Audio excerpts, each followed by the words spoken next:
Raoul Davis, welcome to Money Talks, the Thank you. podcast of the Financial Policy Council. Glad to have you here. I've known you for some years, Raoul. You've done some work for me when publishing my 2 books. You did an amazing job, superb job.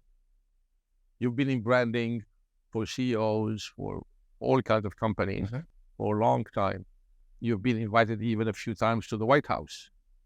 You're consulted by a lot of top corporations. Really glad to have you here. Glad to be here. And I have a few questions for you here.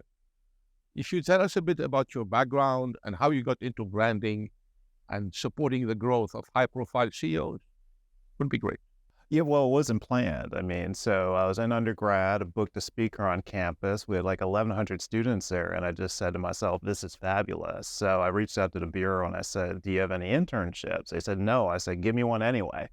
So I started booking speakers with them all across the country, and I would fly over to place, and this was before GPS, so you got lost. You had to go to a gas station. Love at first sight. Absolutely. Yeah. Pretty much so. Yeah. And so I had 2 of the clients from this bureau reach out and say, we love working with you. Why don't you start your own company? We're becoming your first 2 clients. I ironically was getting my master's in public administration from the Joseph Biden School of Public Policy. So entrepreneurship sounded a lot better than federal government. Absolutely. So I took my opportunity and jumped in. Absolutely. So we started managing public speakers. Took me 2 years to figure out what determines how much someone speaks, their popularity or their brand. Yep. So we started moving into PR and book deals. A few years later, had some CEOs and executives and said to ourselves, how are we going to differentiate ourselves next? What's next? So that's when we went into CEO branding in 2009. We're the #1 player in the space right now, and that's where we've been the last 14 years. What a path to get there. So what do you think is the most important issue today for the world's top business leaders? And how can it be reprimanded? Well, I think there's a couple of things that leaders fail to kind of recognize, and it bites them significantly. One is that all of us have 2 choices. Either you can get branded or you get labeled. So are you going to design a perception that the marketplace sees, or are you just going to let it happen to you, right? And we see plenty of examples of what happens when someone lets it happen. So let's take Jeb Bush when he tried to run against Trump in 2016. Good example. Yeah, Trump called him low energy. Yep. Bush didn't brand himself enough to take that hit, and he didn't know how to overcome it. There's a thing with business is that business isn't just B2B or B2C, it's H to H, human to human. So how do you develop an emotional connection for the brand? So the CEOs and executives that understand this give themselves a significant advantage. That's very insightful. I never thought about it like this, but it's absolutely true. And there are plenty of examples like this. It's really the branding is how you start branding yourself first and then working on building that. And the magic is when your brand aligns with your business, right? So like, why would people give Elon Musk $15 million for SpaceX when he told them it would take 20 years for them to get a return on investment? Because there's something about Elon Musk that makes you say, he's going to take humanity to Mars. This will work out one day. If he didn't have that aspect, if it didn't feel like he was walking out his business, it wouldn't have worked for him. And in your case with FBC, right? Who you are aligns with the values of the organization. Very true. And that's where the real magic occurs. And that's how you get people to follow and how you have consumers support you. Look, I had a lot of experience before I met you with a lot of supposedly brand experts. They all failed. They're all the same. What makes you different? I mean, I know for personally what makes you different, but I'd like to hear it from you. What makes you different than the other branding experts? Spent a lot of money, tons of money, on people who did not deliver. Promise. They delivered squat. So, I mean, first, how do you differentiate between the real branding expert who can deliver and those who can't? And I'm sure a lot of the people in our FPC, in our audience, are trying to identify these people because they want to bet on the right horse. Yeah. You know, nobody wants to keep spending money for no results. So what makes you different? What's your secret sauce or tactic or strategy that you usually use to get there? Well, I'm going to get in a lot of trouble in my industry for saying this, but I think one, you don't want to work with. This is what you're supposed to be here.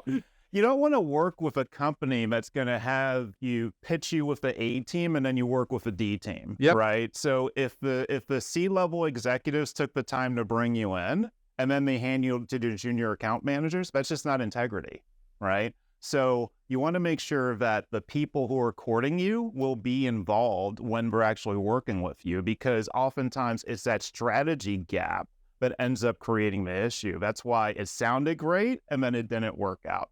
The second thing is our industry in general is like scared of metrics, right? Like how many times have you talked to a PR person, they said, we'll try. Yes. They give you no kind of metrics, and we built our organization to actually line up some metrics, because I kind of feel like if you went to a car dealership and they said, you know, you get 2 wheels and the drive wheel, that wouldn't be enough, right? You want to have a car. So we structure our engagements with clients so they have something tangible they're walking away with as a bar minimum. We're going to deliver much more than that, but we're going to be able to actually understand what they're getting. You know, I had experience, a lot of experience with branding experts. They cannot quantify things. It's all, we'll try, as you said, we'll do our best, look at our team. For example, I was, before we met, I was doing the sales funnel for one of my books. You know, I had the right book, the right content, supposedly the right branding expert, but, you know, I didn't have the time to sell the book. Right. So they said, we'll assign to you some people who will convert those leads you have into sales. And those people failed miserably. They got, like, when I started, 31 leads, and they didn't convert one into a sale. This is before we met. Yeah. And I think this is a problem with because a lot of people think it's easier. It's very easy. It's not. I think it's an art and a science. And could you elaborate a bit on that? Because it's not that easy. Yeah, I'll get you a salesman. You know, if you're selling a used car, it's not the difference than selling a book. And depending what kind of book, if it's a cookbook, if it's a finance book, you know. Yeah, I mean, so I think the big difference is that most agencies have a box they want to put you into, right? And they don't know how to work out of that. Exactly. And so, right on. Yeah. So what we think about is discovering the strengths of a client and amplifying those, dial that up, because those strengths are the unique differentiator, and that's what will connect the most in the market. So you have to be willing to spend the time to do that. And that often means breaking the box, right? So, and just most agencies don't want to do that because they want to have a cookie cutter formula. Yes. But then you get cookie cutter results. Yes. And they're too lazy. Yeah. To really dig into that. I recently wrote a book called Startup Saboteurs. How ego, incompetence, and small thinking prevent wealth creation. This is from experience. I'm sure in your experience as a branding expert through lots of oversized egos, CEOs, you had a really horror story on one of them. You were one of them, where they really shot themselves in the foot, where they really regretted what they did. Could you please share with us? Yeah, so I had a client who was 24, had a publicly traded company, had $80 million of net worth. I can imagine the ego. And he ended up just believing in his own skills too much and singing his own song a little too much. And so he would begin to make promises that he wasn't able to fulfill later. And he just kept going and going and going to the point where he ended up getting some charges against him for wire fraud and these sort of things, because he always thought he was smart enough to figure his way out of a problem instead of taking a step back and saying, maybe I should slow down. And he didn't disclose things to us until it was too late. And so it's one thing to have an ego, and then it's another to just not communicate, right? And when you put those two things together, you got a big ego. It's lethal. And you're keeping, but yes, it's lethal. Absolutely. Were you able to help him, or you told him, no, stop? So once you start going down the road of being reckless and costing people their life fortunes, it's a step too far for us. That's so right. I think for us, you know, we like to amplify people that we believe in, right? Yep. And that way, if that sort of person has a crisis, we'll be right there with them, because we know that's not reflective of who they are generally. Exactly. Yeah. You can correct it, mitigate it. but not when it's too late. Right. Do you have any questions for me? I'm going to ask the question now. How do you prioritize your time the way that you do? Well, number one, I start my day at 5 a.m. and my day ends at 9 p.m. I don't watch TV. I delegate a lot. I have 3 assistants, one who takes care of social media, one who takes care of my business, and one who takes care of my meetings and stuff like that. So it's a total decentralization. I trust people. I give them 1 or 2 chances. If they fail after 2 chances, they're out. There's no more, I mean, you know me on that. We had some experiences in that, you and I. So I'm pretty much ruthless about the timing because, money comes and goes. Time doesn't come and go. Right. If you lose your time, you're done, And if I'm going to spend some time, and I met people very carefully, whether people who bring on the Financial Markets Council, investors, partners, shareholders, deal owners, deal sponsors, etc. It's all about people. It's all about people. I cannot emphasize enough the importance of people. And I manage my time. Look, I manage my time because I know, I'm not into multitasking. No. I finish one thing, I move to the other, but with very much detail on that. And I keep a log of everything. A lot of the conversations are taped. I know how to gather intelligence on people, and this saves me a lot of time, and I don't take no for an answer. I really don't. I take no prisoners. I take no for an answer. If people fail me, that's it. They failed me. I'm not here to collect names. It's a question of bringing quality people on board, working with quality people. Yeah. I give people the chance to perform. If they can't perform, I can't continue.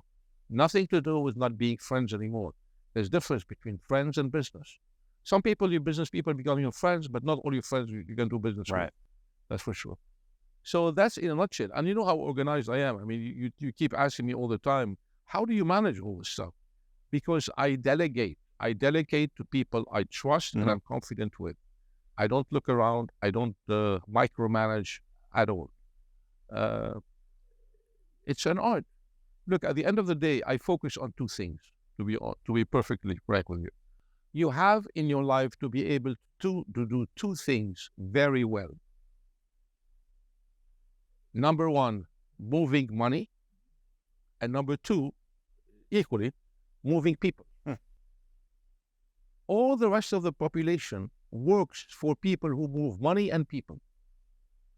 All the CEOs, they raise big bucks, public markets, private markets, and they choose the best teams. Yeah. All the rest, they're number crunchers. They service these people who move money and people. So if you can elevate yourself one day to the point whereby you are moving money and people, you're unstoppable. Because that's all what there is. You want the brains and you want the funds to back those brains. Whether I'm funding a company, I'm bringing people to my organization or organizations or whatever it is. This is what matters. A lot of people get drowned in unnecessary things. What are you drowning about? It's not important. And I got one more question for you. I'm going to challenge you with this one. Go ahead. So you talk about Gen Z a lot, and I want to ask you the criticisms you have of them. How much of that do you think is their fault versus the baby boomers and Gen Xers that raised them? That's a very good question. I think it's more the fact that they want to rebel. Every generation wants to rebel. I rebelled against my father. My son rebels against me, but in different ways. But at the end of the day, kids, even when they rebel, they're going to become more like you. I rebelled with my father. I'm now exactly like my father used to be. And call the same. It's true. You make a round circle and you say, this is my... But now it's more than that. It's because today you have an inflow of information that you didn't have when you and I and the baby boom generation had. Yeah. People are very aware and very exposed very early. And they see all kinds of things that open up their eyes, that are non-conventional, that are out of the box, and they rebel even more. So this is why the ratio I was mentioning to Denise in an interview, before the baby boomers 1% were woke, then 2% baby boomers, then 4%, 8%, the Gen Z 20%. And the more exposed you are to the information, the mind is a very delicate thing. And this is actually the reason. The reason is not just them, it's not their genes, but what society around them and the way society is moving and the social movements out there. Yes. I think it has a lot to do with that. And I'm afraid we cannot control that. And now with artificial intelligence, it's going to be even worse. I'm frankly not for, I'm for technology, but there has to be limits where you regulate. If not, it's a zoo. It's uncontrollable, and you will reach a point in your life whereby you say, this is uncontrollable anymore. We're not very far from that, honestly. And that's what's scary. So there has to be some limits, some regulations, some normalcy, and I think we're going into a world gone totally crazy. Yeah, I think one of those things is term limits in Congress. We don't need to have congressmen that are asking the CEO of TikTok if it connects to the Wi-Fi or not. We can do better than that. I mean, term limits 55 years, Nancy Pelosi 33 years, Joe Biden 51 years. It's uncontrollable. Yes. Raoul, how do you see social media and technology affecting the younger generation, especially the Generation Z type? Yeah. And and the impact on them and how they're reacting to that effect, hating America, hating capitalism, loving socialism, embracing crazy theories, and rebelling every day even more and more. Yeah, I mean, so, I had this thought the other day of, the two people I miss a lot is Newt Gingrich and Bill Clinton, because they would argue with each other all the time. Absolutely. And still get things done. Absolutely. We had a government surplus. Brilliant. We had a rocking account, true. right?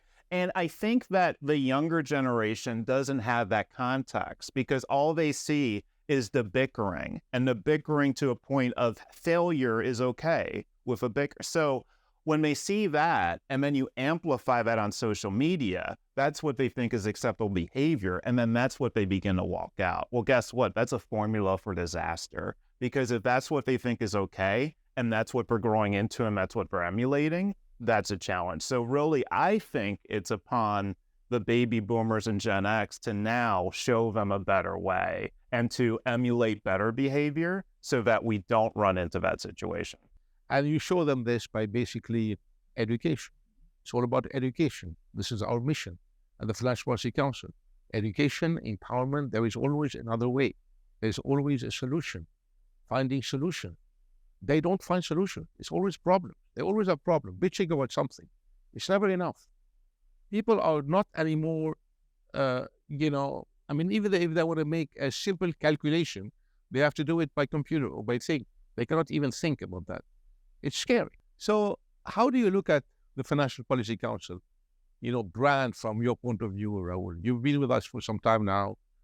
Well, it's consistent. And I think another thing about what makes great brands is consistency, right? So when we first met, I saw you on some list of 500 most influential CEOs. I reached out to you. You said, you got 5,000 Twitter followers. How are you going to help me? Get out of here. Come back to me when you've done something. So I just said, okay. Yes, exactly what I said. I took 4 months. I grew my Twitter following by 30,000. And I said, look, I could grow it more, but you get the point at this point. I listened to you. Let's do something. And yes. You gave me the opportunity. And that's what impressed me. And so I think you've always carried that spirit through the Financial Policy Council, right? So it's like not just taking what's for granted, but how do you elevate to the next level? Yes. So when I think about the Financial Policy Council, I think about how do you consistently elevate? So that to me is a brand, and that's why I think people get excited about it, because they want to join that elevation. In your opinion, what would you like to achieve within the Financial Policy Council? How would you like, since you're such a brand expert, and you are, how would you like to see the Financial Policy Council going into what brand? If you have similar examples of nonprofit organizations who are doing the kind of work that we do, empowerment, wealth creation, freedom and all these issues. We're not a political organization, as you know. We are mostly business, finance, education, empowerment. So if you want to be an advisor and the expert on the subject matter, we will rely and do rely a lot on your opinion on that. How would you see this? What would you like to see happening?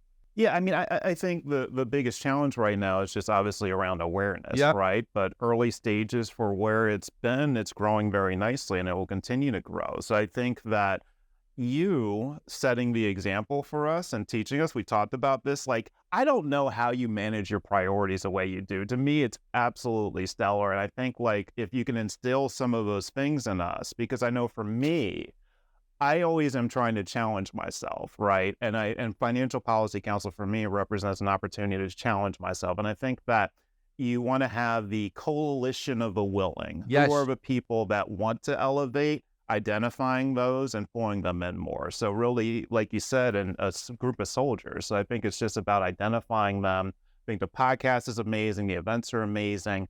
What are the ideas we need to continue to brainstorm to just continue to So keep grow. on, basically. Keep pounding. Raoul, it's been a pleasure talking to you. Very incisive. Thank you very much for your time and welcome on board of the Project Liberty. Thank you. And thank you for having me out. Thank you, Raoul. Thanks.